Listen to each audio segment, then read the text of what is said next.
Muito bem, eu estou dando sequência a um trabalho que eu iniciei recentemente, apresentando a minha visão geral da questão da Previdência que nós temos de enfrentar em breve para que abra-se espaço para os investimentos públicos acontecerem. A visão geral que eu dei será complementada, já está sendo complementada pelos meus colegas de trabalho, que vão cada um falar um pouco do seu setor, vão dar uma ideia do que é que eles eventualmente vão estar fazendo quando a gente estiver tratando desse assunto em algum caso concreto. Antes de eu começar e fazer a primeira pergunta, eu vou pedir ao Edson que ele se apresente, por favor, aí em seguida eu começo a perguntar. Bom, em primeiro lugar, professor Raul Veloso, agradeço a oportunidade de participar desse trabalho, tem uma relevância para o nosso país nesse momento que nós estamos vivendo. Meu nome é Edson Ronaldo Nascimento, eu sou servidor aposentado do Ministério da Economia, fui presidente da Rede Ferroviária Federal, da extinta RFF-SA, fui secretário de Planejamento do Governo do Distrito Federal, secretário adjunto de Fazenda do Estado de Goiás, secretário de Fazenda do Tocantins, fui presidente da PBH Ativos em Belo Horizonte e, mais recentemente, fui diretor-presidente da Fundação de Previdência Complementar do Estado de Goiás, que eu ajudei a instituir. Então, essa é a nossa experiência na Previdência Complementar que eu quero trazer aqui para esse debate a seu convite. Muito bem. Muito obrigado, Edson. Ainda bem que você concluiu com a Previdência Complementar, porque, apesar de você ter feito tudo aí no governo, o nosso tema é Previdência Complementar. E para discutir um pouco isso, você sabe que eu sou muito ligado ao tema, porque eu participei, junto ao então presidente Fernando Henrique Cardoso, da instituição da Previdência Complementar no setor público, colaborando na redação da emenda constitucional, que virou emenda 20. Na verdade, eu dei a ideia de colocar isso lá. Então, isso para mim é tratar de um filho querido, a Previdência Complementar no setor público. Nós vamos só dar uma ideia muito rápida do que é. Eu até queria que você começasse dizendo para mim quando que, de fato, isso começou, onde que apareceu pela primeira vez, e tinha ficado na minha cabeça, porque isso já faz bastante tempo, nós estamos falando aqui de 98, tinha ficado na minha cabeça que a implantação deveria ter sido obrigatória. Mas você é que vai nos dizer, se não fosse obrigatória, por que que demorou tanto a aparecer. Então, eu queria que você começasse por isso, aí depois eu vou lhe fazendo outras perguntas. Ok. Como o senhor bem colocou, o nascedouro da Previdência Complementar do Brasil é a Emenda Constitucional número 20 de 1998, do qual o senhor participou. O senhor deu uma grande sugestão à época ao presidente Fernando Henrique Cardoso. Infelizmente, naquele momento, ela era ainda facultativa, no primeiro terço constitucional, ela não era obrigatória. Então, isso com certeza atrasou, professor. Nós estamos falando aí de 23 anos, né? Agora com a Emenda Constitucional número 103, que nós poderíamos ter já trabalhado nessa questão da Previdência e trazido, com certeza, aí, benefícios para a nossa economia. Depois da Emenda Constitucional número 20, que criou, de fato, a Previdência Complementar no Brasil, em 2013, uma nova Emenda Constitucional, a 41, ela traz a faculdade dos estados e municípios criarem as suas previdências complementares em nível local por lei ordinária. O texto original da Emenda Constitucional número 20 dizia que ela seria regulamentada, a Previdência Complementar no Brasil, seria regulamentada por lei federal, e não foi. Então, a Emenda Constitucional 41 trouxe essa faculdade. Os estados e municípios poderiam criar suas previdências complementares. Isso ocorreu de fato. Em 2011, o Estado de São Paulo, através da Lei 14.653, criou a primeira fundação de previdência complementar no Brasil. Foi o Estado de São Paulo o pioneiro, professor, da previdência complementar, lá em 2011, a ST Previcom. No ano seguinte, em 2012, foi criada a FUNPRESP, que é a Fundação de Previdência Complementar do Governo Federal. E ela é dividida, como o senhor sabe, né? FUNPRESP-JUDE, do Judiciário, o FUNPRES-ex do Executivo e o FUNPRESP-LEG do Legislativo e mais o Tribunal de Contas. E, finalmente, nessa questão histórica que nós estamos tratando aqui, a emenda constitucional número 103 de 2019, né, do bojo da reforma administrativa, aí sim, da reforma previdenciária, aí sim ela torna obrigatória, professor, a Previdência Complementar do Brasil. Então, ela passa a ser obrigatória a partir de 2019, com prazo até novembro desse ano. Aliás, né, nós estamos debatendo aí questões relativas à Previdência Complementar, eu participo de vários fóruns, grupos nesse sentido, e, de fato, nós chegamos à conclusão que não há tempo hábil mais para que os estados e municípios criem sua Previdência Complementar até o final desse exercício. Nós estamos falando aí, eu vi isso nos seus estudos também, de 2.000 entes da federação, entre os estados e municípios, que possuem regime próprio de previdência na atualidade. Todos esses entes são obrigados agora, pela emenda constitucional número 103, a criar a previdência. Informações que eu tenho da Previc, informações recentes, é que somente 20 entes da federação, são aí 12 estados e mais uns 8 municípios, que possuem. Então, nós estamos falando de 1%, professor. Apenas 1%, né, dos entes da federação hoje estão cumprindo a emenda constitucional número 103. Então, fala um pouco sobre as vantagens desse tipo de previdência. Como é que isso vai ajudar? Por que é bom? De que forma ela vai aparecer? Claro.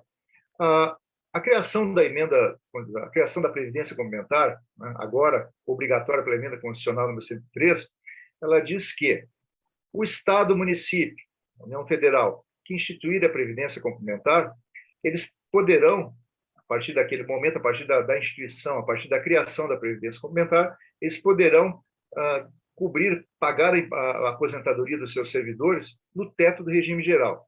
Então, a Previdência Complementar, ela começa, efetivamente, a grande proposta da Previdência Complementar é você igualar os dois regimes, né?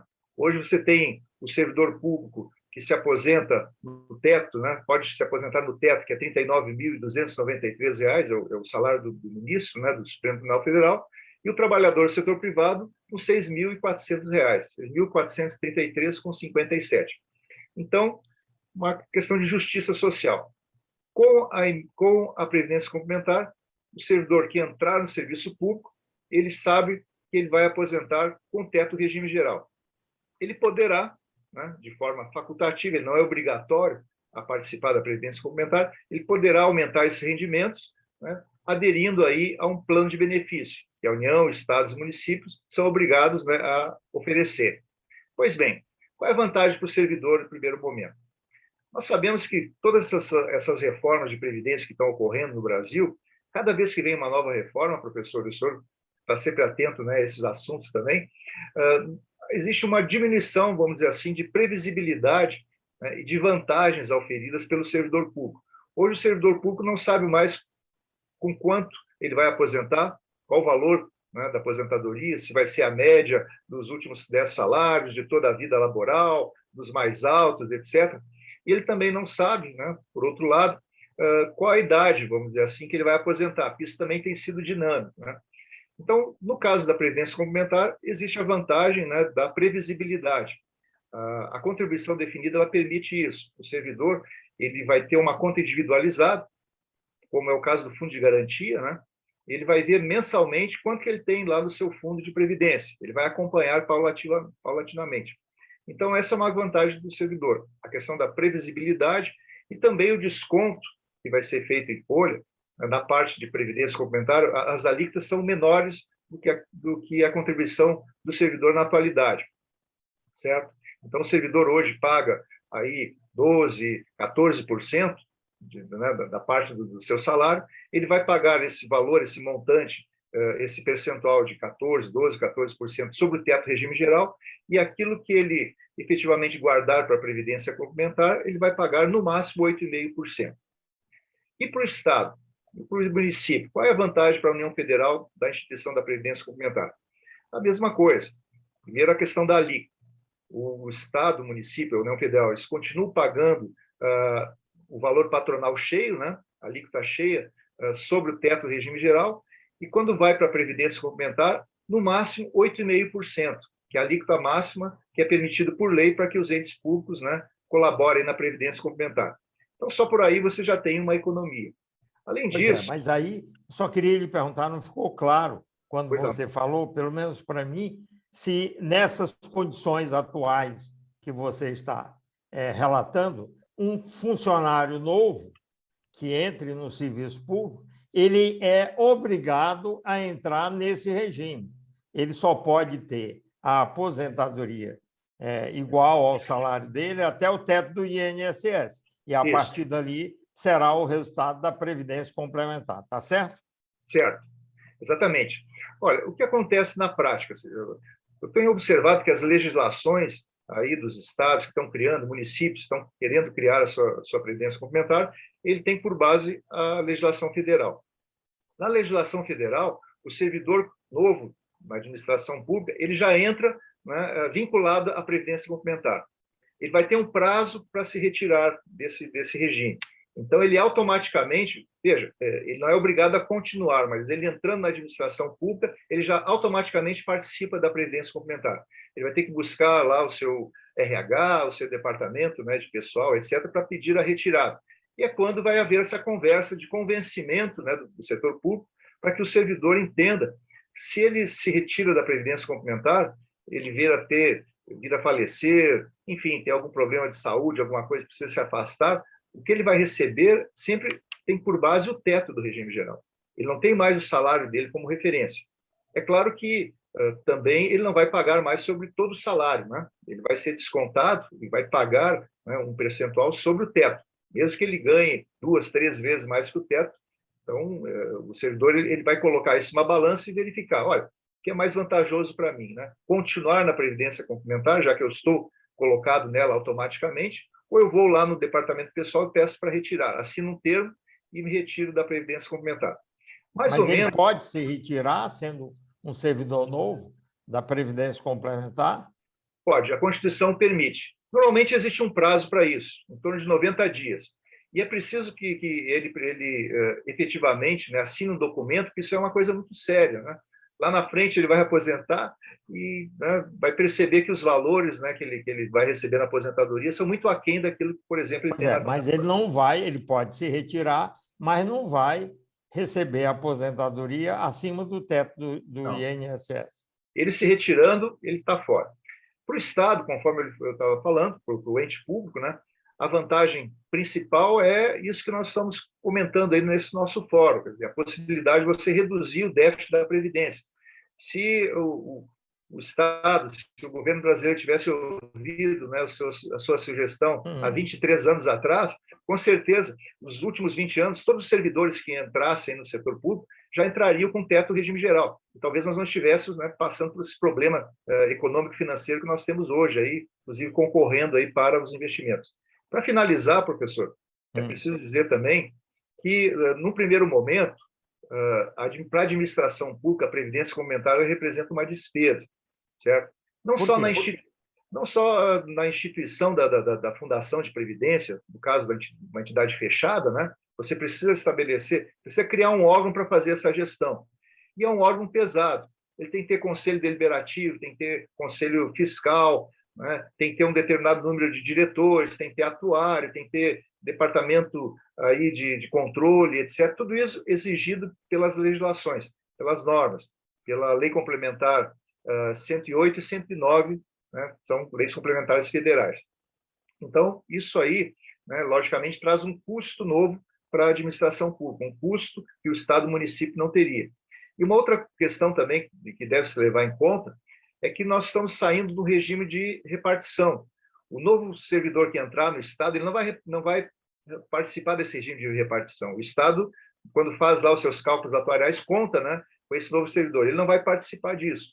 Então, quando a gente faz estudos, existe um estudo muito interessante lá do Centro de Estudos da Consultoria do Senado Federal, que trata muito bem desse tema, e tem um artigo meu na revista da Previdência Complementar da ABRAP também, a gente esmiuça esses valores, né? Essa consequência, esse aumento dos gastos públicos no primeiro momento.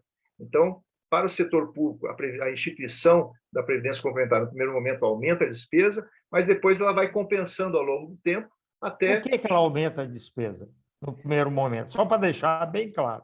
Claro, por conta de que esses novos servidores não vão participar do regime de repartição, né? Eles não vão descontar uma parte do salário deles que vai ir para Então, pagar... é pela receita, né? É Isso, pela receita. pela receita, né? No regime de repartição. Então, hoje, esses servidores eles entram e você desconta deles e paga o servidor aposentado, né? Esse é o nosso regime de repartição. Então, isso é uma desvantagem, vamos dizer assim. A outra é a questão de você ter que criar uma fundação pública de direito privado, certo? A emenda constitucional número 103, ela permite que as entidades abertas efetivamente participem, elas vêm fazer a gestão. Mas esse é um outro assunto, com certeza a gente vai discutir mais adiante, né? Tá. A propósito, que entidades já foram criadas? Eu acho que você já falou o número de municípios e os estados. E a fiscalização delas é feita por quem? Olha, hoje a Superintendência Nacional de Previdência Complementar, a Previc, é que faz, né, aí a fiscalização das entidades fechadas de previdência complementar no Brasil. E é uma fiscalização, professor, bastante intensa. Nós temos aí, eu fui presidente de uma fundação de previdência, né, complementar, nós temos que mensalmente encaminhar relatórios para a Previc analisa toda a documentação, os regulamentos, tudo aquilo que diz respeito à contabilidade, ela aprova os balanços, né? Ela habilita aí os diretores, né? Tem que ter uma qualificação e a Previc exige isso e fiscaliza. Ela pode, inclusive, intervir aí na Fundação de Previdência. Então, essa fiscalização permanente da Previc, é uma fiscalização forte, eu posso dizer, fui fiscalizado, né? Muito, e diga-se de passagem, uma fiscalização eficiente. No estado de São Paulo, existe, inclusive, técnicos da Previc que ficam ali permanentemente, né? Dado os valores, né? A magnitude do trabalho que é feito naquele estado.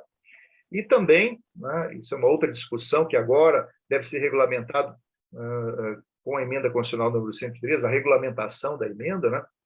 Que é a fiscalização dos tribunais de contas em nível local. Então, eu, enquanto diretor-presidente da Fundação de Previdência do Estado de Goiás, eu tinha a fiscalização da Previc e também do Tribunal de Contas do Estado. Então, é uma questão que vai estar se discutindo, talvez a criação de um novo modelo onde exista um único órgão de fiscalização. Mas hoje, na atualidade, a Previc fiscaliza a Previdência Complementar no Brasil e os tribunais de contas em nível local, logicamente, o Tribunal de Contas da União fiscaliza o FUNPRESP em nível federal. Tá. Eu, para concluir, gostaria de que você falasse, eu já li isso e vi em algum lugar, sobre as entidades criadas em 2011 e 2012, se elas são autossustentáveis. Esse, para mim, seria o comentário final. Pois não, e é uma questão pertinente, professor, porque existe uma discussão, né, da possibilidade, por exemplo, né, dos entes públicos transferir a gestão das fundações de previdência já existentes ou daquelas que forem criadas para a iniciativa privada, em função desses custos, né, que eu falei no início. Quer dizer, existe um custo para a administração pública de criar uma nova entidade. O Estado de São Paulo, nós estamos falando aí, ele já tem 10 anos, né? Vai fazer 10 anos agora da Previdência Complementar de São Paulo, ela hoje é uma potência, né? A Fundação de Previdência de São Paulo. Eles têm 37 mil associados.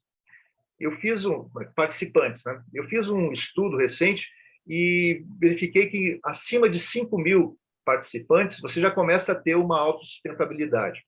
Então, na prática, hoje, nós temos o FUNPRESP, que já tem 100 mil participantes, tem um patrimônio de 3,7 bilhões de reais, o patrimônio da ST Previcom é de 1,8 bilhões de reais. Então, essas duas entidades, elas são hoje autossustentáveis. As demais ainda não são. Ou estão vivendo ainda da dotação inicial, certo? Daqueles recursos que a lei permite que o ente público coloque na entidade no início, né, das suas atividades. Então, hoje, a maioria, eu posso lhe afirmar, das entidades de previdência que já existem aí, falando de Rio Grande do Sul, Minas Gerais, né, aí Santa Catarina, entre outros, eles não são autossuficientes ainda, certo? É preciso aí, a gente tem percebido, alguma coisa em torno de 9, 10 anos para que uma entidade de previdência complementar seja autossuficiente. Então, hoje, de fato, nós temos autossuficiência, pelos estudos que eu andei realizando, apenas em São Paulo e no FUNPRESP. O Rio de Janeiro tem a sua fundação de previdência, o Espírito Santo também. Eles estão mais próximos da autossustentabilidade. Os outros, né, são deficitários. Eles precisam efetivamente do recurso Por que eles precisam? Por quê? Olha, eu fiz um levantamento. Você tem aí um custo médio de uma fundação de previdência complementar em torno de 4 milhões por ano, certo? Na sua fase inicial. Por que tudo isso, né? Porque a Lei Complementar 108, a Lei Complementar 109 exige uma estrutura mínima. Então, por exemplo, você tem que ter 10 conselheiros. Você precisa de 6 conselheiros deliberativos e 4 conselheiros fiscais. Eles são remunerados. Existem outros comitês também que previstos em lei que têm remuneração. Existe a questão do atuário, existe a questão orçamentária. Então, é uma entidade que tem custo. E ela só vai ter vamos dizer assim, autossustentabilidade quando ela tiver um número de participantes, porque ela cobra uma taxa, né? As fundações de previdência podem cobrar uma taxa de carregamento, uma taxa administrativa. Então, enquanto essa taxa administrativa não é o suficiente para cobrir as despesas correntes, é lógico que ela é deficitária. Como eu falei, nós precisamos aí de alguma coisa em torno de 5 mil participantes, no mínimo, para você ter a autossustentabilidade. Perfeito, aí ficou claro. Eu acho que está muito bom, Edson, a gente fazer isso neste momento, nesse grau de detalhe que você deu, nos dá uma ideia bem razoável do que está por aí, e eu fico realmente pensando naquilo que você falou, como cumprir esse prazo, e se não cumpri-lo, o que é que vai acontecer? Provavelmente vão estender o prazo mais para frente, para que todas sejam instaladas, não é isso? E aí você pode se despedir. Bom, eu quero, então, lhe agradecer aí por poder participar desse debate e, novamente, né, dizendo que se houvesse o governo federal atendido, né, a sua sugestão lá em 1998, tornada obrigatória, possivelmente nós não teríamos hoje no Brasil esse déficit na Previdência que nós temos aí na atualidade. Muito obrigado aí pelo convite. Ok, eu que lhe agradeço.